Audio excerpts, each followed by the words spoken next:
Cade Klubnik might not go Saturday against SMU. What does this mean for Clemson? We'll talk about it right here on Locked On Clemson.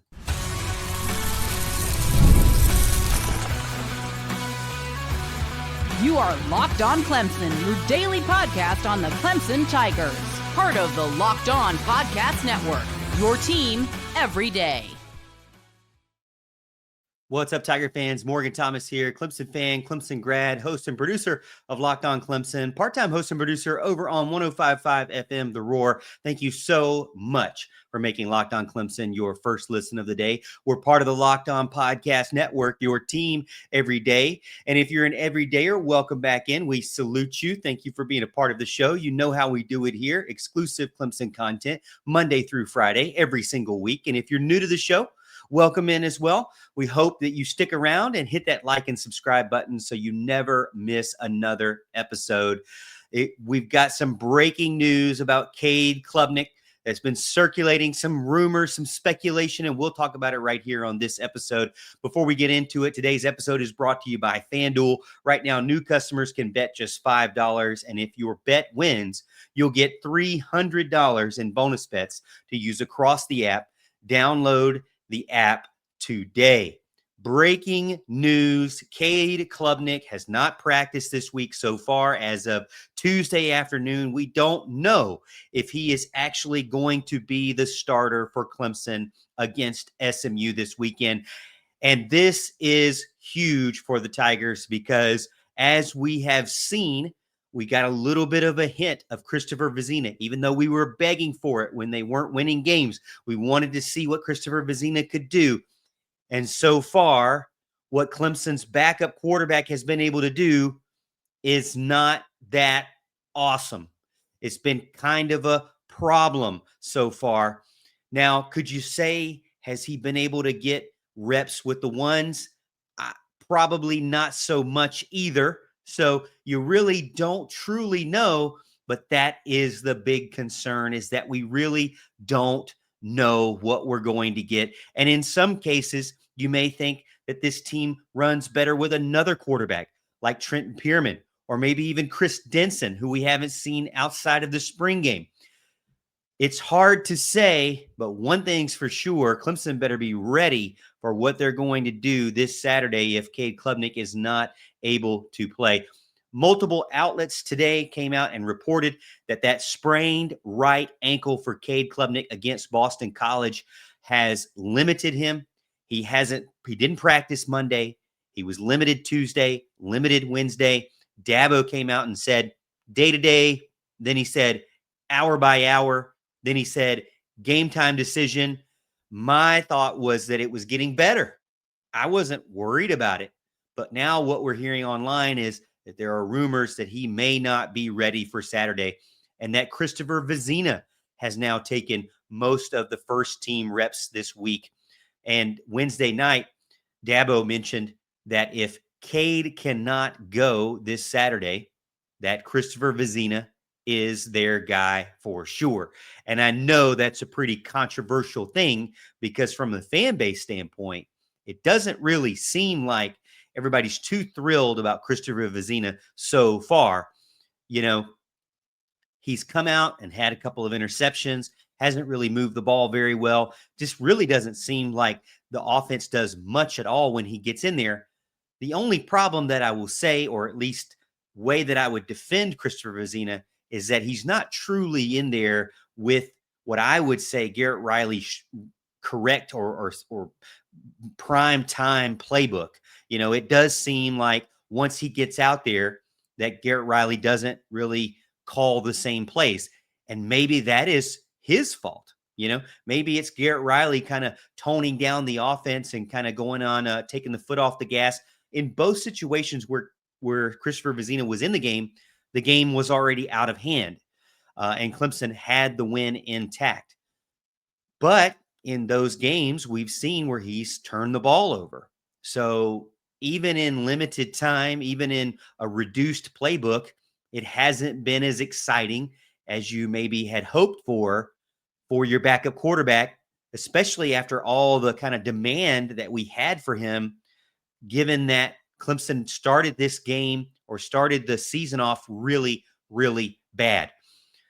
But a quarterback's plant foot and Cade Klubnik really matters for him because, as you know, when he drops back, that back foot is that right foot. And if you remember, it twisted pretty severely to the outside of his foot and to the right side, and it didn't look very good. And he kind of rolled that direction as well.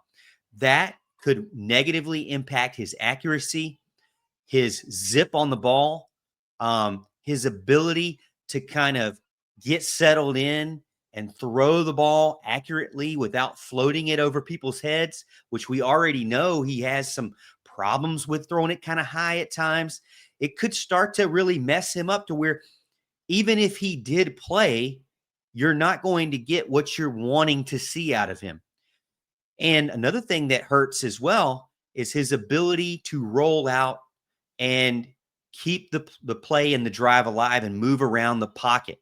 That's a concern for me because we know going into this SMU game that they have guys on their defensive line that are going to come after Cade pretty aggressively. I feel like that SMU's game plan is going to be to take their defensive ends that they have a lot of confidence in and their defensive tackles and just rush him.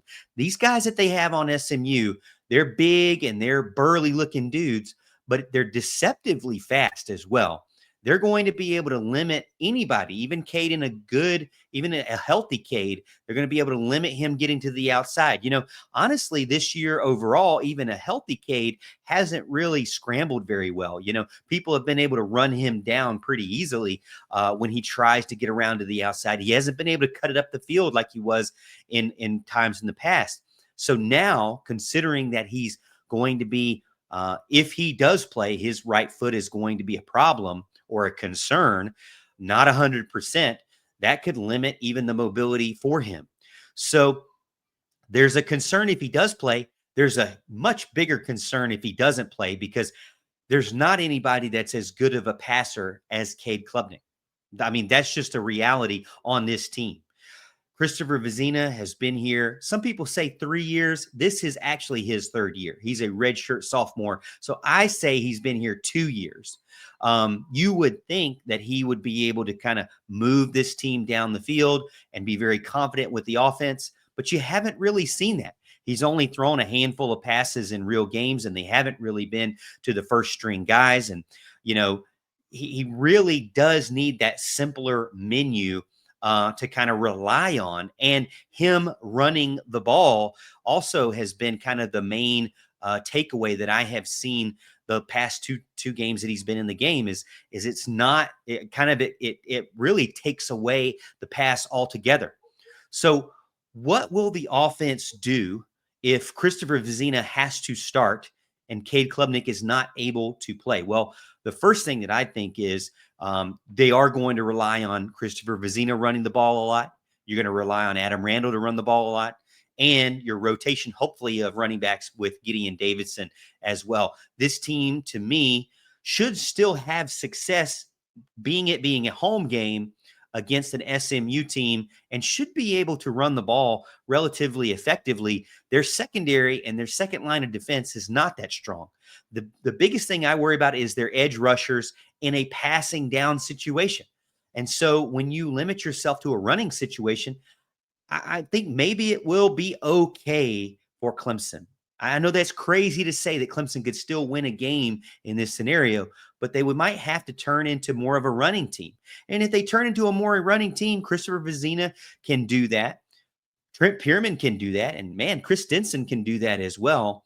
They'll have to kind of go to that run pass, the run pass option, the reads to kind of keep those linebackers off balance, keep those edge rushers off balance, and really kind of eat up a lot of time. Now, keep in mind, SMU is not a team that really cares about time of possession.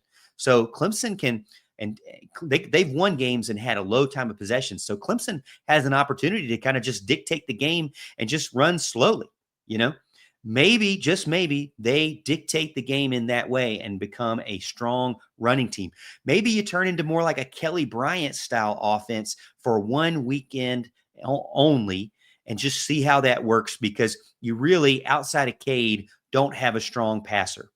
All right, hey, we're going to continue this discussion here on Locked On Clemson with the second segment talking about what the defense can do if Cade can't play. When the opening whistle blows on a new repair, get your crew moving forward with Supply House. Order today and see parts on your doorstep tomorrow. Over 280,000 plumbing, HVAC, and electrical items from the most trusted brands in the business. Their real-time inventory and honest lead times keep you from punting projects, while their industry-leading customer service always has your blind side covered. Need parts fast for a project? Supply House has next-day delivery. Talk about a game changer. And their Trade Master perks like priority shipping and dedicated support make the whole process smoother. Join the free Trade Master program today and score serious perks like priority shipping, low prices, and a dedicated support line. Visit supplyhouse.com to sign up for free and use promo code SHCollege5 for 5% off your first order. That's supplyhouse.com. Real people, real service. This episode is also brought to you by FanDuel. The NFL season is here, and FanDuel has an offer you don't want to miss. Right now, new customers can bet just $5 and get $300 in bonus bets if you win. That's right. Pick a bet, put down $5, and if it hits, you'll unlock $300 in bonus bets to use across the app.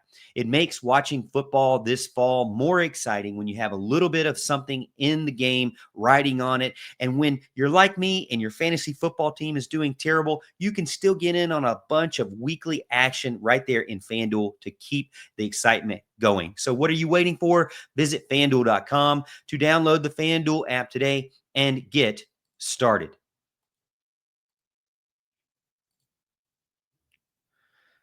I was not prepared to do a video or a podcast on Cade Klubnik not playing this game. I did not feel like it was going to go this way, and maybe it still won't. I feel like maybe, at least my initial indication was that Cade was getting a little bit better, but when you're limited in practice and you're not able to go, it's hard to say that you will use them when the game gets here. He needs some reps with this team in the play calls and the script that they're trying to run against SMU. I believe. And if it's a right ankle sprain that is a very severe ankle sprain, this could be something that maybe, just maybe, is not just one game. And I know fans don't want to talk about that, but that could be the case. So, to be honest with you, we went from wanting to see someone else other than Cade to now we don't want to see anybody but Cade. And it's kind of a weird scenario to be in. And we're probably fickle fans by doing this kind of thing. But to be honest with you, what we've seen from Christopher Vezina so far hasn't been super exciting. We haven't seen Trent Pierman much either. That hadn't been super exciting. He had a fumble on the goal line. And then we've seen none of Chris Denson. So one thing that you can say about Dabo Swinney and his roster buildup this season specifically, going back to coaching failures that he mentioned, and he blamed himself for 2025, the depth on this team and the competitive depth on this team. They've got players that have talent, but the competitive depth to step in and actually play games and be trustworthy with your coaches doesn't seem to be there, does it? Outside of the defensive line, they don't seem to have much depth anywhere else, or at least for the first part of the season, didn't want to use anybody but their starters. So it's still very weird, this roster makeup, and specifically talking about the quarterback position. There's not a ton of depth there that they trust to carry out the game plan the way that, Cade Klubnik would carry it out. So that is a big concern for this team. Not huge depth, even though they have a lot of returners. If the offense shrinks down, who has to step up? Well, for me, the defense also cannot be withdrawn from this equation. I mean, they have to win field position. They have to shut down SMU and Kevin Jennings in the pocket. And they have to limit them. The biggest thing for SMU that you got to be scared about or worried about or plan against is those explosive plays, and also turning the ball over and giving them better field position, which we'll talk about in segment 3. But specifically about defense, Kevin Jennings is going to run around, but he's not going to scramble to run the ball. He's going to scramble or move around to move the pocket, to shift his eyesight, to get wide receivers open and throw the ball down the field. And that's going to extremely stress out Clemson's defense, because Clemson's defensive backs, as I mentioned, don't have a lot of experience in zone. They're really focused on playing straight up man. And when you move angles around, straight up man puts you sometimes in a bad angle if your quarterback moves to a different position on the field. You might be in a great angle based on where he's at in the pocket. But if he moves to the right or the left, maybe you're not in the right angle much anymore. And so it could put you at risk as a defender. And it stretches out zones as well. If you're going to be shifting players from with a zone defense, and you're going to be moving off of different assignments, you have to be even more disciplined based on different angles that Kevin Jennings is going to do. Not only that, you've seen how he throws in the ACC championship game. It's very much what I call like a shortstop type of throw, and it's abbreviated 3/4 type of throw, not a true pure passing quarterback type of arm throwing release, if you will. But he is very confident in what he can do. The defensive players have to be very disciplined in this game and contain the quarterback, but also not let him deceive you, because he is looking to stretch the ball down the field. He is looking for that big play, and he has some playmakers that can get open and really hurt you. Chris Johnson Jr. is a guy that's nowhere near a starter, but that can get open and hurt you. They've got guys like Maryland, who Clemson didn't face against last season, that are going to hurt them. They got the slot wide receiver. They've got outside guys like a 6'4" guy. They got the tight end. They have many weapons that Clemson will have to guard against. And this is one of those games where, as I said, with Georgia Tech and Syracuse and even LSU, Clemson's defensive front has to be able to get to him. We haven't really seen a lot of success there in the 4-2-5, and I've been very adamant that I don't like the 4-2-5. I would much rather have Jeremiah Alexander out there in a 4-3 or some sort of variation with 3 linebackers, because I believe that's the better setup for Clemson's defense. But when you have a team that moves around like this so much, that can stretch you and across the field and deep, and that has a quarterback that will kind of shift around on you, it's going to make that defense work extremely hard. To me, I felt, and I told you this earlier on the week, that this could be one of those games that is a huge shootout. Could be both teams in the 30s, and whoever gets to 40 first wins the game, or whoever has the ball last wins the game, because both secondaries are going to be tested. I think Clemson's secondary is much better than SMU's secondary, but both will be tested because because SMU has a confident offense.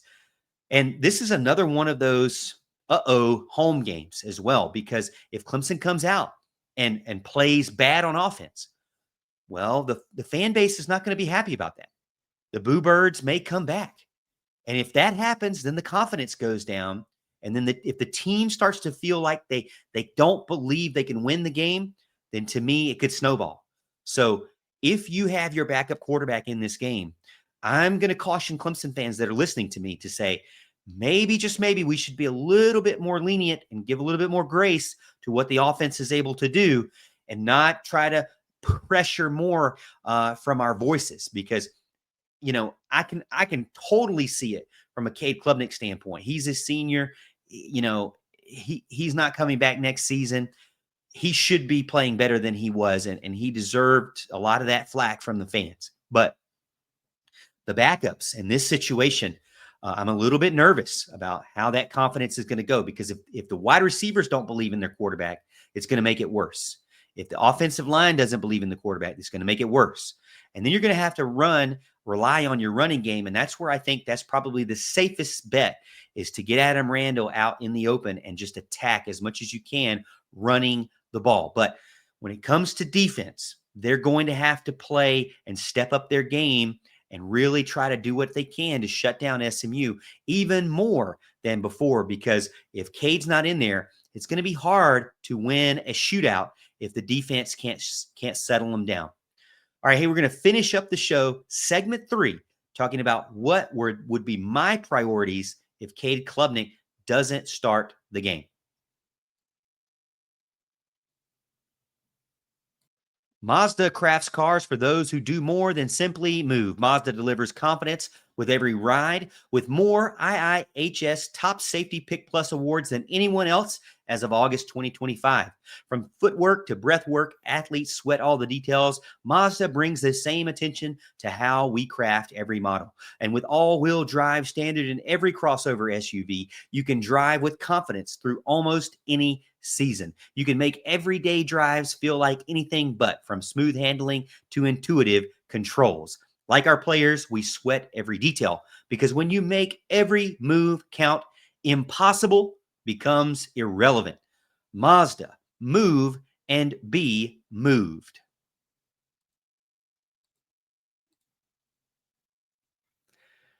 If your quarterback position is shaky, what will ultimately decide the game?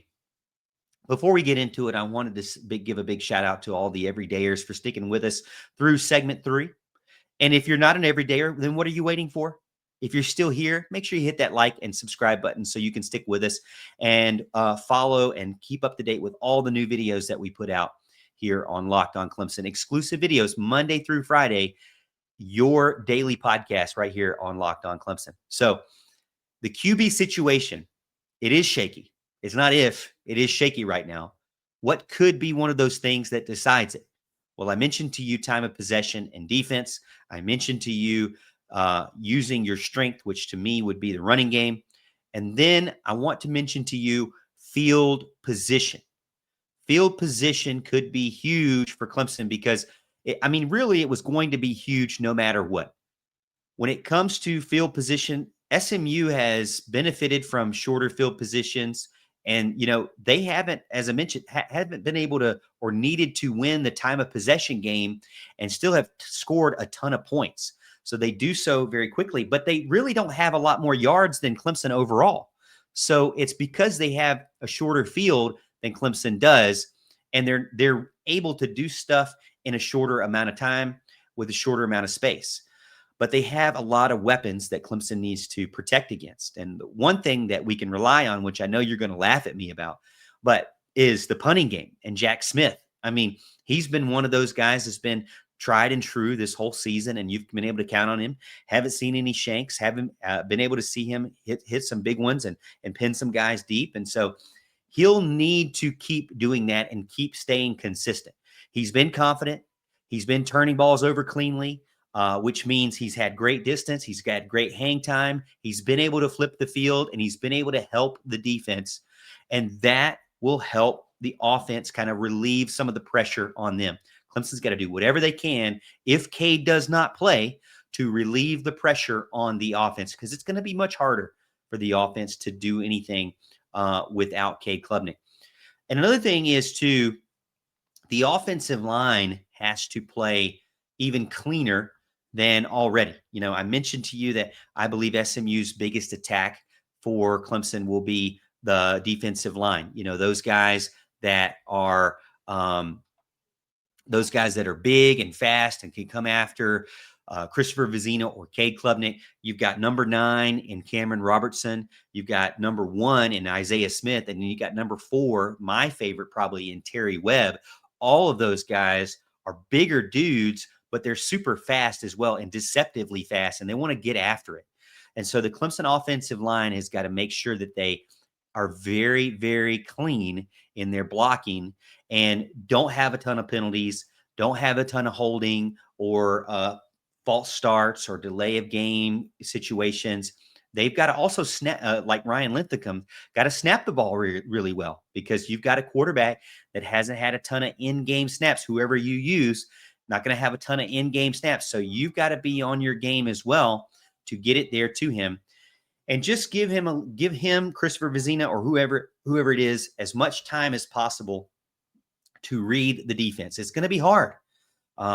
And that's why I say they really should probably limit it to 1 or 2 reads, 1 read and a check down, or RPO type run plays more exclusively. Be as conservative as possible until you can, possibly, get the defense guessing, or maybe anticipating the run and then pushing towards passing the ball. Who do you trust more to pass the ball? Really, like I said, it's a big question mark to me. I'd like to say Christopher Vezina over Trent Pierman, but in a lot of ways, Trent Pierman, what we have seen from him over 2 years, he's more on time in passing the ball with his timing to the wide receivers than anybody else. The biggest timing problem has been actually from Christopher Vezina. And we know that he's throwing interceptions. So that's a concern for me. Maybe you do skip him and you go to Trent Pierman. I know that's crazy to say, but Dabo really kind of made his bed with this situation. Going after quarterbacks who ended up going to the MLB draft, going after quarterbacks who ended up not getting him, not picking him, going into the transfer portal for quarterbacks who really weren't ever going to, join the team at all, and then not getting your guys ready, like Christopher Vezina over 2 years, and Trent Pierman not being confident enough in him to start him over Christopher Vezina. Dabo and the depth that this quarterback room has is fully on his shoulders. So he's going to have to own it if Cade Klubnik cannot play. The offensive line reality too. Would you agree with me and say you'd probably rather have Braden Jacobs out there at left tackle? I mean, so far, I've liked what I've seen from him. And if he's not out there, I would rather have him at left guard. I mean, to be honest with you, I know your workhorse has been Colin Sadler, but honestly, in the plays that work the best, it's usually in spite of Colin Sadler and Harris Sewell, and in spite of Walker Parks. Those guys typically are not the guys down the field finishing up blocks. More often than not, we see them kind of in the backfield, lost or on their butts. So I would like to see Braden Jacobs out there, even if he's not the left tackle. But Clemson's going to have to take the offensive line is going to have to take it to the next level to protect whoever the quarterback is as much as possible. Let's go with Christopher Vezina and to protect and give him as much time as possible, even more time than you would have to probably give someone like a Cade Klubnik. To me, if there's any time to kind of rely on someone else, this is that time. And maybe you just take it out of the hands of the quarterback in general. And that's why earlier on I was talking about the running game and just letting Adam Randall chew up some yards, letting Gideon Davidson and Ezi Omume chew up some yards. And even with Adam Randall out there, it still gives you that ability to execute in the passing game because he is such a threat there as well. We'll have to keep this on. We'll have to keep an eye on this situation. I want to go back and say and preface everything with the fact that we don't know for sure. We'll get another injury report later tonight, like 8:00, I think, and we'll see. And I fully expect Cade Klubnik to be questionable. I don't expect him to be probable. I don't expect him to be out, but I do expect questionable on that list. We more than likely will not know until game time. I believe it's 2 hours before they have to give that final report of who is available. But even still, you could put questionable.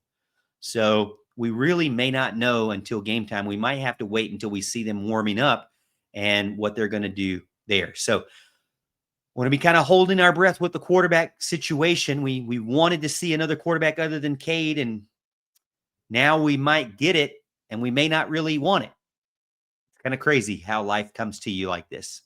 Football you can never count on anything because you just never know what's going to happen. That's why they play the games instead of just go by what's on paper. And if any season proves it, it will be this season. Hey, thank you so much again for making Locked On Clemson your first listen of the day.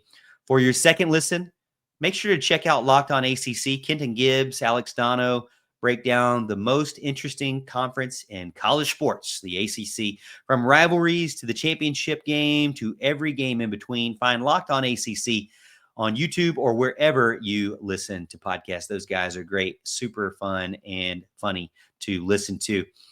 And as always, Tiger fans, we'll keep you up to date as much as we can as we hear more about Christopher Vezina and Cade Klubnik right here on Locked On Clemson. And we'll talk to you tomorrow, and we'll see you at the top of the hill.